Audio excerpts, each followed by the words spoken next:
A'udzubillahi minasyaitonirrajim. Bismillahirrahmanirrahim. Assalamualaikum warahmatullahi wabarakatuh.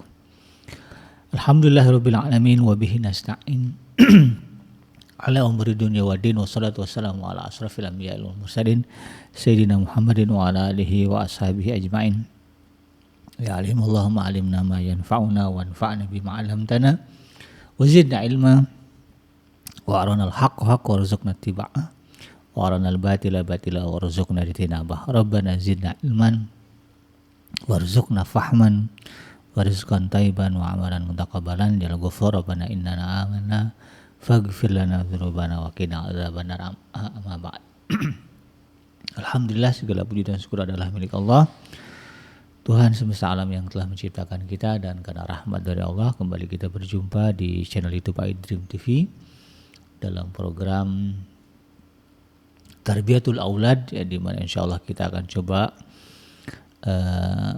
mempelajari ya bagaimana sebetulnya cara mendidik anak-anak kita menurut ajaran yang telah digariskan oleh Allah Subhanahu wa taala di dalam Al-Qur'an, dan juga sebagaimana disunnahkan atau dicontohkan oleh Rasulullah sallallahu alaihi wasallam. Tidak lupa kita baca salawat dan salam. Allahumma shalli ala sayyidina Muhammad wa ala ali sayyidina Muhammad. Assalamualaikum ayuhan nabi wa rahmatullahi wabarakatuh. Semoga Allah terima salawat dan salam yang kita baca dan dilimpah curahkan ya kepada para nabi dan para rasul, wabil khusus ya Rasulullah Muhammad sallallahu alaihi wasallam. Dan semoga kita termasuk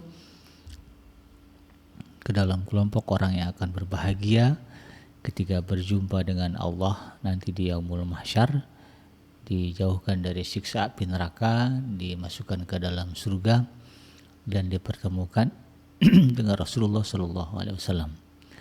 Amin ya rabbal alamin. Sahabat hadirin yang dirahmati Allah, dimanapun Anda berada, dalam program Tarbiyatul Aulad kali ini izinkan saya mengangkat satu tema tentang mengajarkan anak menjadi sosok yang pemaaf. Kita tahu bahwa memaafkan orang lain ini adalah perintah ya, syariat, baik di dalam Al-Quran, demikian juga di dalam hadis ya. Bahwa Allah Subhanahu wa taala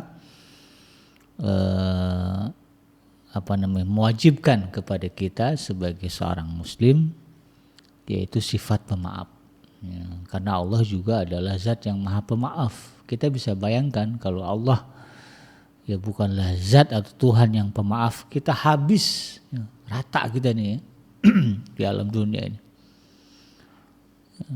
Karena kalau kita perhatikan bagaimana ya dalam sejarah ya kita manusia ini melakukan pertumpahan darah ya. Mungkin kalau kita menghitung setiap peristiwa ya, pembantaian akibat peperangan, revolusi dan sebagainya, itu luar biasa ya. Ya mungkin sudah miliaran manusia mati ya, akibat dari kekejaman tangan kita manusia sendiri. Kalau Allah bukan zat yang maha pemaaf, tentu ya tidak akan ada sisanya ya, kita hidup di alam dunia ini.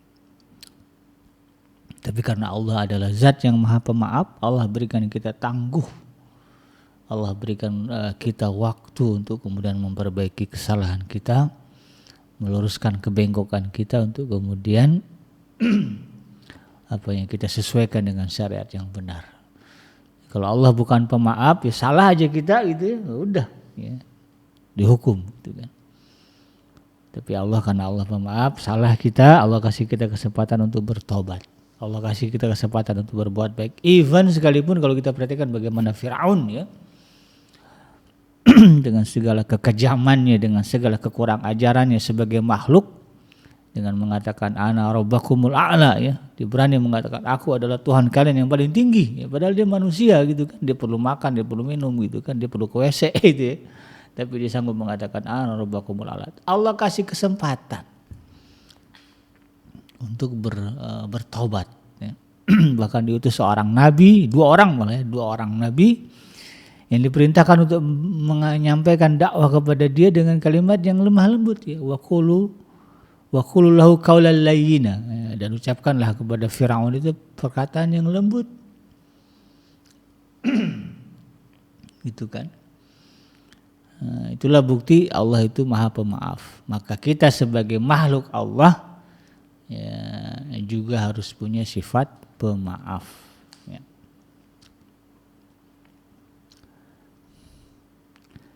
Memaafkan ya, dalam hal ini kata Syekh Dr. Abdullah Nasiolwan ya, penulis dari kitab Tarbiyatul Aulad ini ya, beliau mengatakan memaafkan adalah perasaan dalam hati yang menumbuhkan sikap toleran dan tidak menuntut hak pribadi meskipun orang yang memusuhi itu adalah orang zalim. Ya, jadi level memaafkan itu ya, ya sampai-sampai orang yang zalim kepada kita sekalipun kemudian ya tidak menyebabkan kita merasa berhak menuntut hak kita. Ya memang kita punya hak nih, ya hak kita dilanggar sama orang zalim itu, tapi dengan prinsip, dengan sifat memaafkan, ya dengan rasa memaafkan kita nggak nuntut. Nah, itu. Jadi sampai kepada level seperti itu.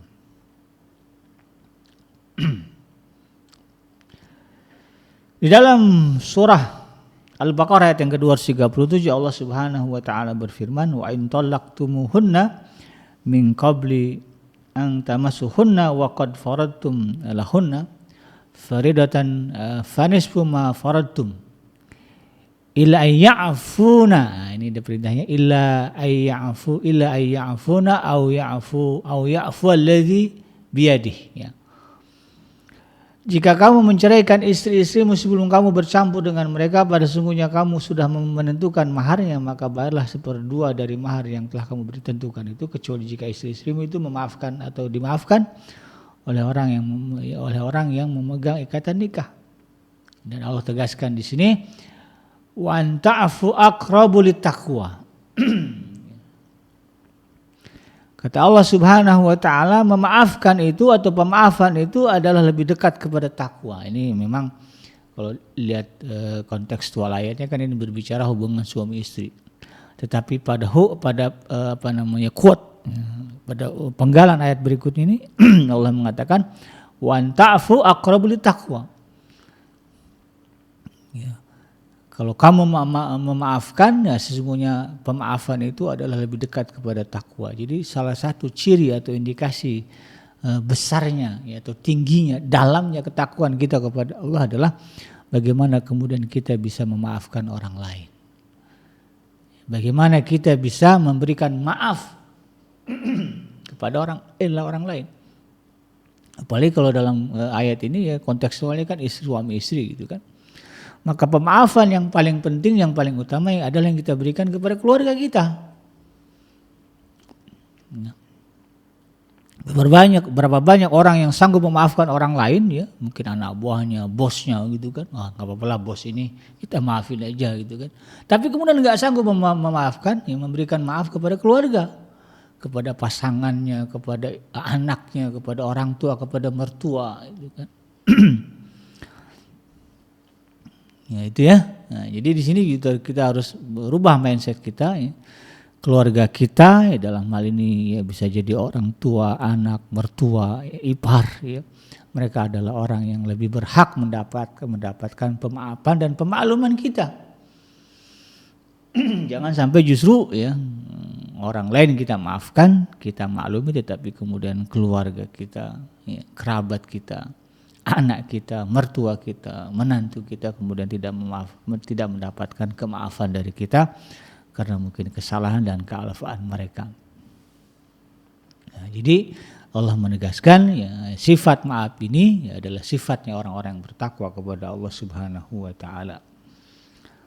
Di dalam ayat yang ke-34 ayat surah yang ke-41 surah Fussilat ya, Allah Subhanahu wa taala menekankan lagi, wala tastawil hasanatu wala sayyi'ah. Ya, idfa billati hi ahsan fa idzal ladzi bainaka wa bainahu adawatun ka'annahu waliyyun hamim. Ya. Dan tidaklah sama kebaikan dan kejahatan. Ya, tolaklah kejahatan itu dengan cara yang lebih baik, maka tiba-tiba orang yang di antara kamu dan antaranya ada permusuhan seolah-olah menjadi teman yang sangat setia. Jadi memaafkan kan ada di dalam hati ya. Itu kan amal batin ya. Amal hati gitu kan. Dan Allah sebutkan bahwa amal itu merupakan bagian dari ciri atau indikasi kebesaran takwa kita kepada Allah Subhanahu wa taala. Maka kemudian penampakannya kan batinnya begitu ya, secara batin kita memaafkan.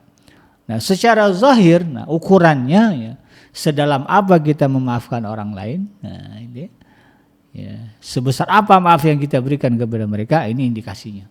Ini cirinya adalah bagaimana sikap lahiriah kita kepada orang yang kita maafkan.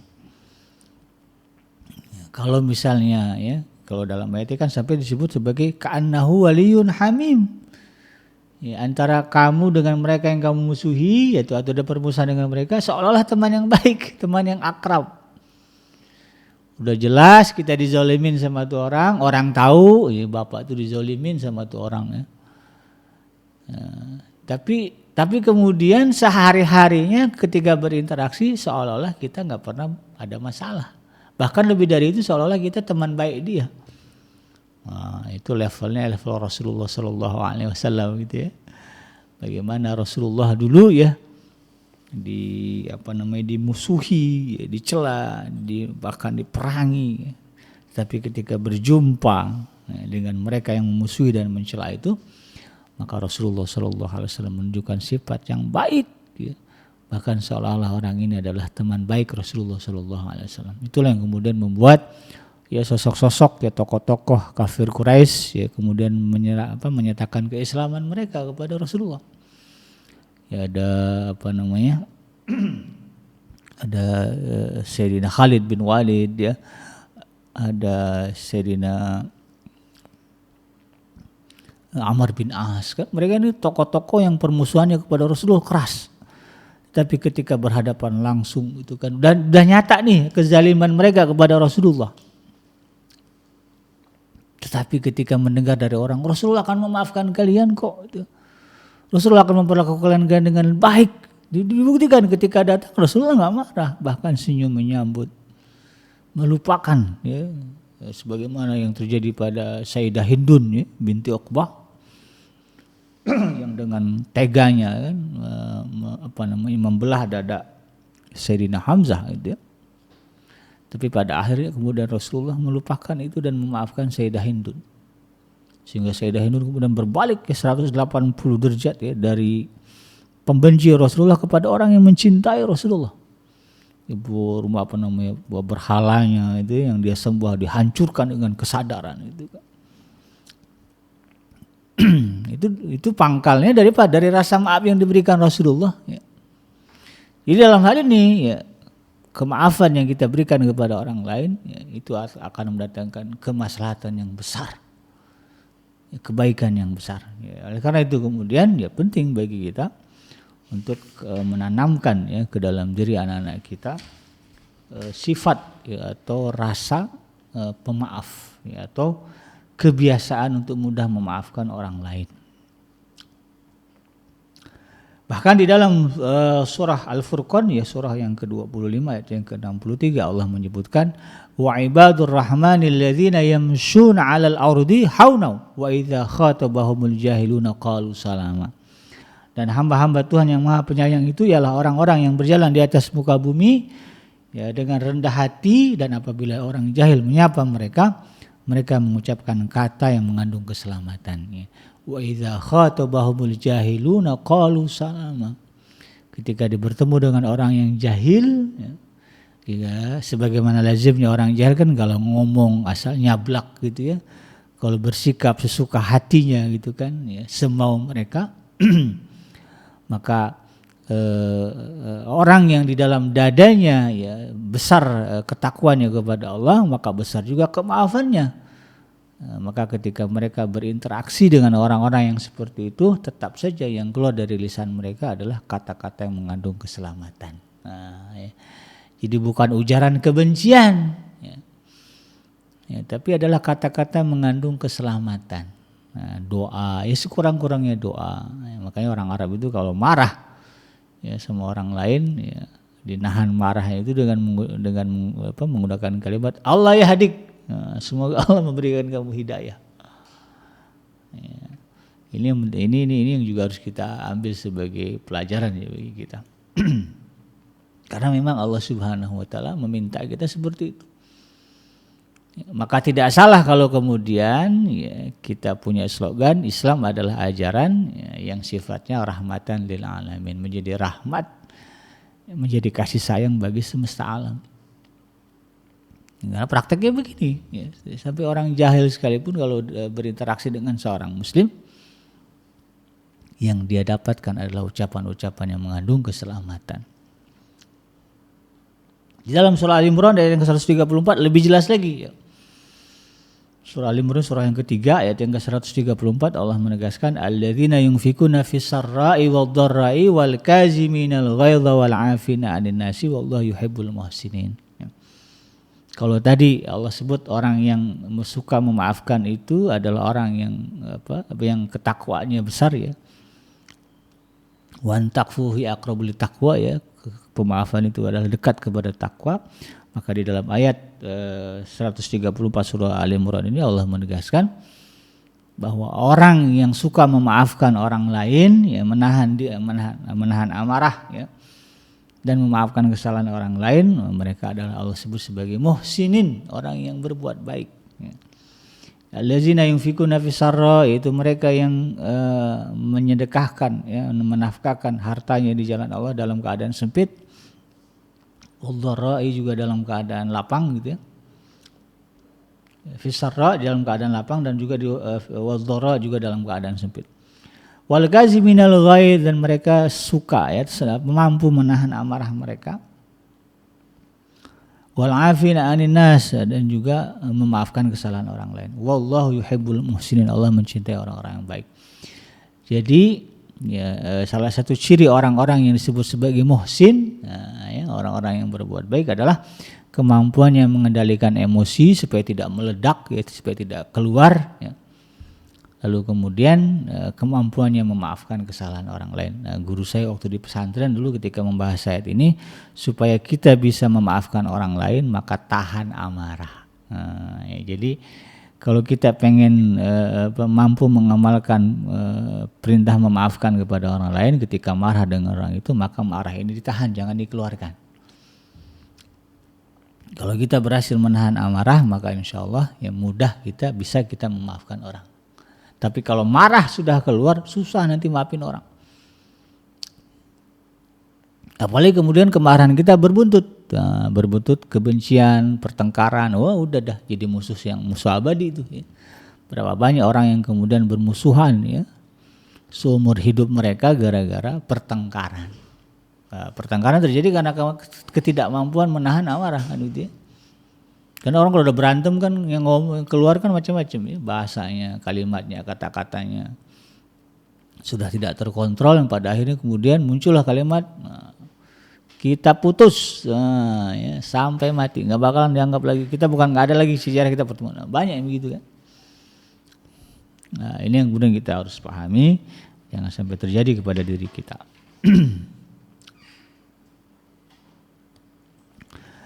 Nah dalam hal ini ya, kita harus sadari bahwa memaafkan ya, sifat pemaaf ini ya tidak hanya saja perintah Allah Subhanahu wa taala dan kemudian dicontohkan oleh Rasulullah sallallahu alaihi wasallam gitu ya.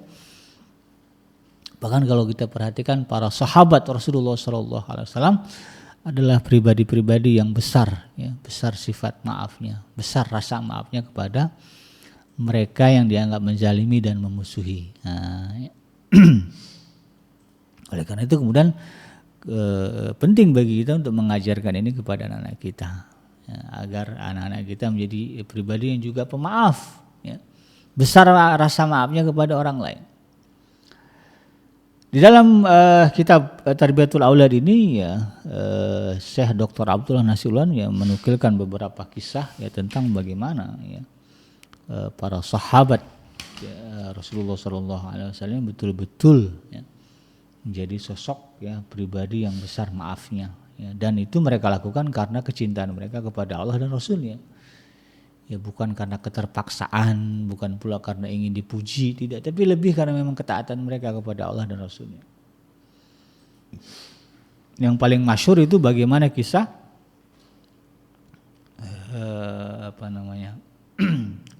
maaf ya yang diberikan oleh Sayyidina Abu Bakar As-Siddiq ya kepada salah seorang kerabat beliau ya, yang jelas-jelas ya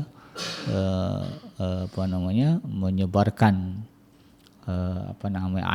bukan aib ya, menyebarkan berita bohong terkait dengan Sayyidah Aisyah radhiyallahu anha itu kan.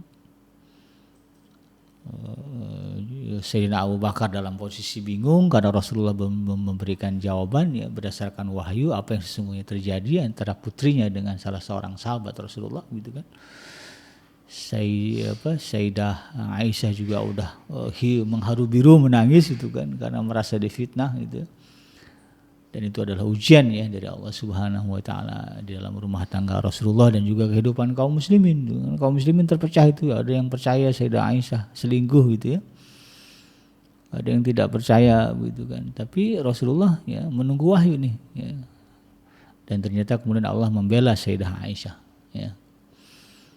Dan Sayyidina Abu Bakar As-Siddiq ketika mengetahui fakta bahwa memang itu adalah berita bohong ya bergembira juga itu kan, bersyukur itu kan. Dan salah satu rasa syukurnya adalah dia memberikan maaf ya, yang besar kepada salah seorang kerabatnya yang menjadi tukang kompor itu tadi. Karena Allah juga menegur langsung ya kepada Sayyidina Abu Bakar As-Siddiq melalui Rasulullah ya, terkait dengan sumpahnya ya kepada kerabatnya ini ya, bahwa dia tidak akan memberikan nafkah lagi karena dia orang ini dinafkahi Rasulullah, dinafkahi oleh Sayyidina Abu Bakar. Kehidupannya gitu kan ditanggung oleh Sayyidina Abu Bakar, tapi ternyata dia yang justru malah kemudian menjadi kompor atau kayu bakar yang membesar-besarkan fitnah, berita hoax gitu kan, bukannya nutupin atau minimal diem lah, ini enggak ya. Nyebarin sampai Sayyidina Abu Bakar mengatakan saya enggak akan nafkahi kamu lagi. Nah, kemudian sikap ditegur oleh Allah Subhanahu wa taala. Lalu kemudian dalam surah An-Nur ya itu ceritanya. Lalu kemudian Sayyidina Abu Bakar ya setelah mendengar ayat ini maka kemudian dicabut sumpahnya ya, marahnya gitu kan. Lalu kemudian beliau tetap ya memperlakukan kerabatnya ini dengan perlakuan yang baik.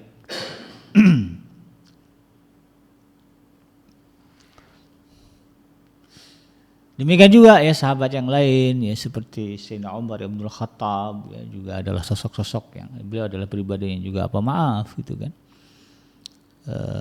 Walaupun Sayyidina Umar itu kan orangnya tegas ya, bahkan disegani dan ditakuti ya, anak-anak aja, anak-anak itu kalau dengar Sayyidina Umar itu kabur lari itu ya, apalagi kalau tahu mereka buat salah ya. Tapi ternyata Sayyidina Umar Ibn Khattab di balik itu adalah sosok atau pribadi yang memberikan kemaaf, yang punya sifat pemaaf yang besar ya. Demikian juga Sayyidina Utsman bin Affan, Sayyidina Ali bin Abi Thalib ya, mereka adalah orang-orang yang mematuhi apa yang Allah sebutkan tadi ya, wal afin wal kaziminal ghaidha wal afina 'anil nas ya. Mereka mampu menahan amarah mereka dan juga mereka memberikan memaafkan manusia, memaafkan kesalahan orang lain. Dan inilah yang kemudian harus menjadi contoh ya, bagi kita ya, di dalam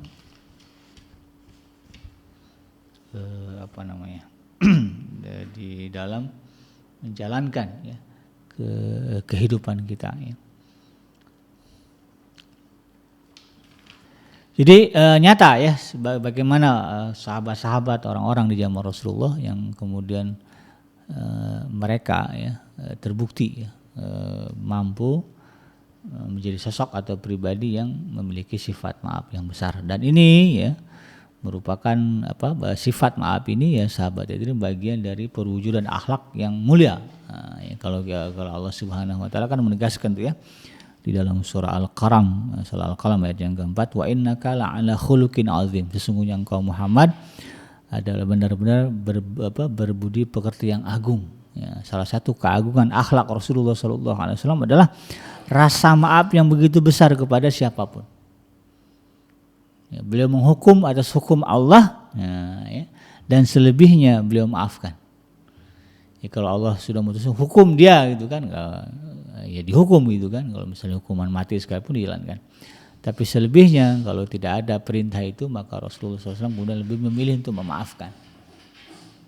Nah, jadi ada ketika peristiwa Fathu Mekah ya beberapa orang kafir Quraisy yang pada akhirnya dieksekusi.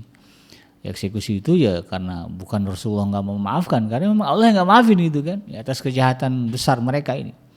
Sehingga kemudian dihukum mati. Selebihnya ya mereka-mereka yang kayak Sayyidah Hindun tadi, atau juga mungkin budaknya Wahsy yang jelas-jelas membunuh Sayyidina Hamzah, ya dimaafkan. Dan Rasulullah dengan suka hati memaafkan. Ya, inilah perwujudan dari akhlak yang agung, ya, yaitu sikap yang memaafkan, berlapang dada, dan juga memaklumi orang lain yang bersalah. Ya. Demikian sahabat hadirin yang dirahmati Allah, mudah-mudahan bermanfaat. Yang benar datang dari Allah Subhanahu wa taala, dan yang salah semata-mata lahir dari kealfaan dan kehilapan saya pribadi. Saya bikin penutur. Subhanakallahumma rabbana wa bihamdika asyhadu an la ilaha illa anta astaghfiruka wa atubu ilaik. Walhamdulillahirabbil alamin. Wassalamualaikum warahmatullahi wabarakatuh.